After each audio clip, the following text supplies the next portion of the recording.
welcome to this week's Studio Hot Rods Restoration Revelations. I'm Harry, and I build hot rod cars, all kinds. We are right now riding in a 1970 Chevelle with a Duramax diesel in it and a Hydroboost, right? You know, in 1970, they didn't come with no Hydroboost in a Chevelle, but we put it together just like this. And the reason that we're in this ride is I'm going to show you this week all about brakes, braking systems, how they run, what do they do, how do they work together, and it's going to be fun. The idea is build the cars the way you want them to go, be innovative. I'm an inventor. I got 40 different patents, tons of new ideas and creations that we build for these cars every day. But this one is just dirty, nasty, and fun. Look at the inside. You should get a tetanus shot before you even get in this car, right? But you're definitely going to have some fun. So let's get this week rolling. At the end of the episode, we always do a Bible study, which is fun because a Bible study changed my life. Look at this. Speaking of changing my life, I'm going to change the tune. Oh, it's much more aggressive now. And I'm going to hit it. Wow.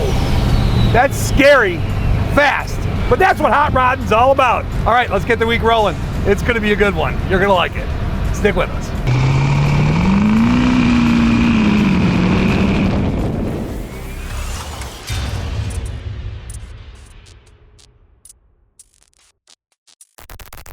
Okay guys, now that you've seen how we used a Hydroboost with a diesel motor in Greta, I love that car, by the way. Did I say that enough? Anyways, this one is a Hydroboost unit that actually came out of the Grand National that's right behind me.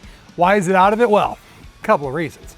First of all, it was remanufactured and rebuilt and it puked again. So what we decided to do was actually convert this thing over to vacuum booster. Now, does it need our little advanced master booster? I don't know, we'll figure that out as we go, because we're going to actually take it for a test ride. But we took this out, but this is really cool, and I think it's a great opportunity for me to show you what Hydroboost does right here on the bench. Check it out. So this is your brake reservoir on top, right? Boom. Take that out, we're going to take that out. Now what's really weird about this, check it out. You've got like basically 3 compartments here. 1, 2, 3, this is all connected together. And typically in a master cylinder, you only have 2, right? But this is really cool because this Hydroboost does not use the engine and the pulley on like the power steering pump to actually fire it up and run it. It actually has a motor right here. It looks kind of like a starter motor, right? And it spins it up, and this is the pump on this side. And what happens is it fires up into the pump. This is a residual valve that actually holds extra Hydroboost. So this power valve right here basically is holding residual fluid under pressure. There's a diaphragm inside of it. It's got residual pressure, but it's a sealed one unit, right? Now, as you can see in Greta, we talked about before, is it runs off of the power steering pump. Now, power steering pumps are a very common place for people to use a pump to actually run their Hydroboost. So what the Hydroboost means, hydraulic boost, right? Vacuum boost means vacuum boost. So the independent unit with the motor right on it is actually designed to be an all-inclusive unit. Now, when guys are hot rodding, typically I don't see this as the application. Usually people hook it up to their power steering and then they fire it up together. But anyways, this is a pretty cool system, but the Grand National right behind me, she gone. We went back to a conventional vacuum booster. Let me show you what it looks like. All right, kids, do you guys, the turbo, the 3.8 liter turbo, I love these cars. It's kind of a survivor car, but check it out. They make an aftermarket kit that actually goes into here. So now you got your conventional vacuum booster, right? And it's got your master that's hooked up to it. Now, I haven't done driving on this yet. I don't know how it's actually going to perform. Is it going to be great? Is it going to be okay? Is it going to lose boost? I'll take it for a burn. We'll take it for a burn together and see how she does. But, you know, the one thing I think is cool, if I want to put my vacuum canister, my vacuum booster, my master booster, it'll fit right in there. That's pretty slick. I didn't even plan on that. All right, so let's take this thing for a ride and see how she does. I love the old school gauges and the old school stuff of this thing. You wouldn't think old school was after I graduated from high school, right? But it is. I wonder if the AC works. Let's just really push our luck, huh? You know me, I like the old air conditioning by level. Let's see what she does. I like the brakes so far. Actually, I'm surprised now. It's the turbo, right? 3.8 liter turbo. Pulls pretty good, don't it? You can't feel it. I was talking to him. This thing actually rides pretty darn nice. 50 miles an hour, 3/4 of a tank of gas. Running along. One brake pull. Wow, wonderful. 2 brake pulls. Wow. Hey, no master booster for you. So again, customer's car. I'm just doing the test drive to see how it operates and functions. If somebody would have asked me and they would say, guess, does this need your master booster? I would say probably.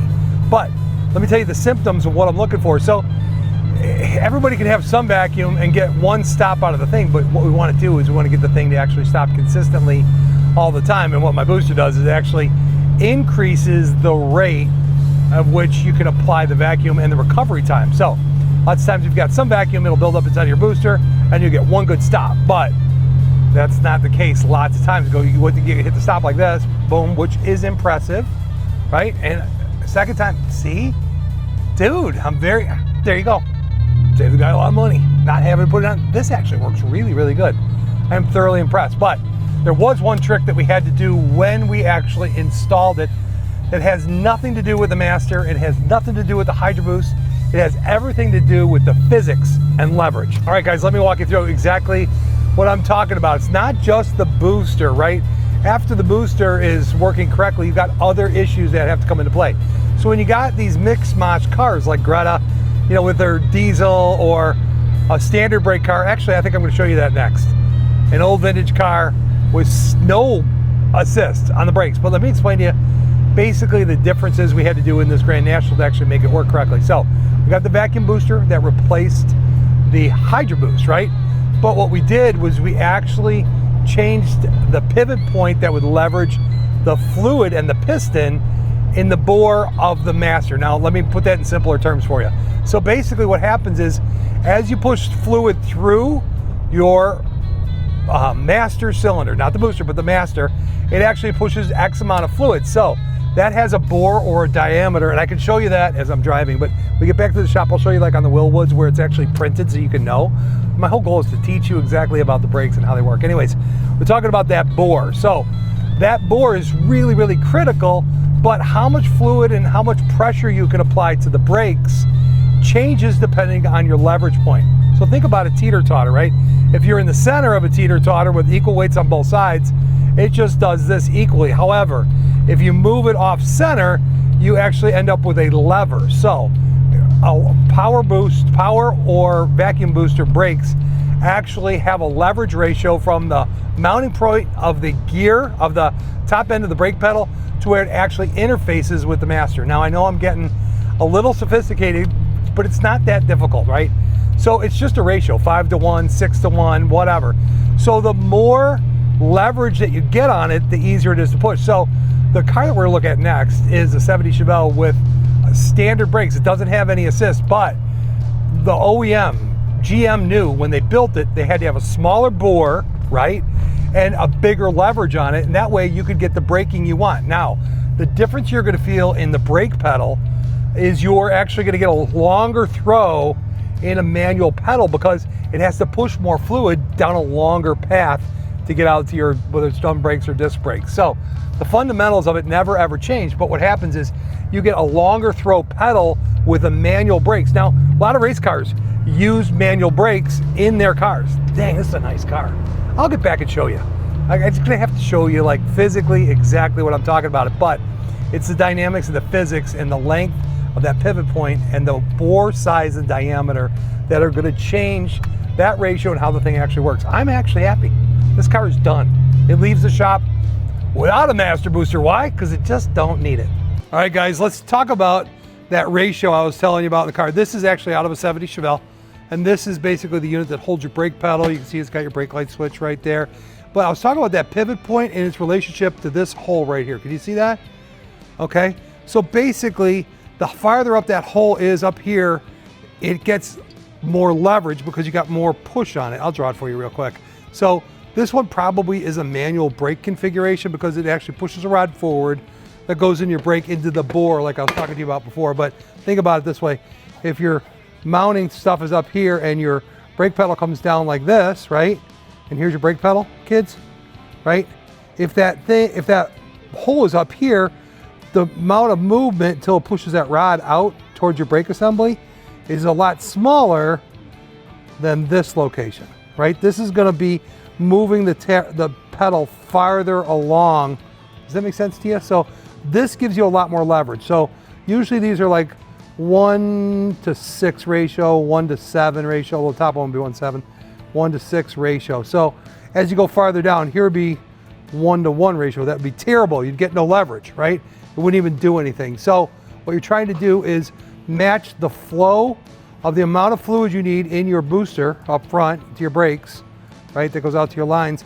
And what you're trying to do is make sure that this thing, so if you got a really hard pedal in your car, the point is, and it's really hard to push and you have vacuum or you have boost that's correct, you probably have the wrong ratio here because the ratio on power brakes and manual brakes is actually different. That's something I learned with my hot rod shop long ago because I was putting these things together and I'm like, still doesn't seem right. I've got an old 60 Cadillac that's got like a manual setup, right? So it's moving a lot of fluid with assist. You hit the brakes, you're like, stops on a dime. Let me show you what I'm talking about with the bore. How do you identify the bore? In Willwood, they did a really cool thing. Let me show you. All right, guys, what you're looking at right on the front of this Willwood, it's a 1-inch bore. That means the diameter of the bore of the piston that's actually moving through your master, right, to deliver the fluid, the brake fluid to your brake lines is actually 1-inch diameter. The bigger it is, right, the more fluid it'll deliver. However, it's harder to push. When it's really small, you can push it easier, but it doesn't move as much fluid. So there's a balance between the size of your brakes. Are you using 4-wheel disc? There's a lot of math that goes into it. But the guys at Willwood, they should know what they're doing. But you can go up a bore size or down a bore size. So if you're trying to sort out what's going on in your car, really, you can get a different master. Typically, we use the 1-inch. 7/8 is a real common one. Some guys go a little bit bigger, but the 1-inch is a great place to start. I hope that helps. Let's go take a look at the non-boosted version and take that old 70 Chevelle for a quick burn. Okay, so check it out, guys. This is under the hood of a 1970 Chevelle, right? Probably definitely a Malibu, right? Look at, it's got the factory dual master non-boosted. It don't have no vacuum boost. It doesn't have a Hydroboost. It doesn't have anything but this whole thing. And check this out. If you see this ever, guys, on your linkage, look at this. See, you know what that is? See this? Those two levers? Can you see those two levers? Mm-hmm. That's because this car was probably a 3 on the tree. Ha! You know when you shift it like this? Anyways, it's got a 3-speed on the floor right now, but what I'm telling you about this thing is this car, without having any assistance, what's gonna have, it's gonna have a lot of leverage, but that brake pedal is gonna go down farther, a lot farther, because to move the quantity of fluid, this was probably even a 4-wheel drum car. And drums have smaller capacity in their slave cylinders, right? You know, you got pistons or slave cylinders, they call it in the drums, so yada, yada, yada. Anyways, that's why a lot of times in a drum car with manual brakes, it would work really good because they would move a little bit of fluid with a really high pressure, with a high leverage. That sounds really confusing, does it? Let's just look at the brake pedal and see how much it moves. Come on. See, remember I said it was 3 on the tree at one point in time? Now it's 3 on the knee. Ha ha! Anyways, this has got a lot of modifications to it. You can see it's got the sweep gauge. That means it's a Malibu, right? Put the clutch in. Let's see if she starts up. Oh yeah, no problem. Now reverse should be up here. Oh yeah, because it's not a 4-speed, reverse is where first is. Reverse is where first is. All right, take for a quick ride, see how the brakes do. So again, we're talking about all this assisted, you know, performance that we have running in these cars, right? Let's just go ahead and see what this thing does. Wow, it really doesn't have much of a brake pedal. It is awful sticky. I think for everybody else safety on the road, we'll just stay in the lot for right now. It appears that these brakes aren't working really well at all. And I was only gonna do it as a demo for you guys, but to keep everybody, to keep your kids safe, I think it's just best off we stay right here in the lot. Something's locking up, not sure. Hear the fan belt? She's a beauty. Let's see if we can lock her up. Woo! Did you feel it slide sideways at 3 miles an hour? That means it's only the rear brakes that are working. All right, let's just put this thing away and get to the Bible study, which is the best part. Oops, reverse, forward. Oh, Harry. Oh no. Break it? I broke it. You know what I did? I gave it a little too much heck. It's stuck in gear, 2 gears at once. All right, I'll fix that. But the best part of the episode is always getting to the Bible study. we're just not going to be able to take this Chevelle to the Bible study. Let's wrap it up and let's go to a good book together, because I'm going to have to call for backup. Chuck! I broke it!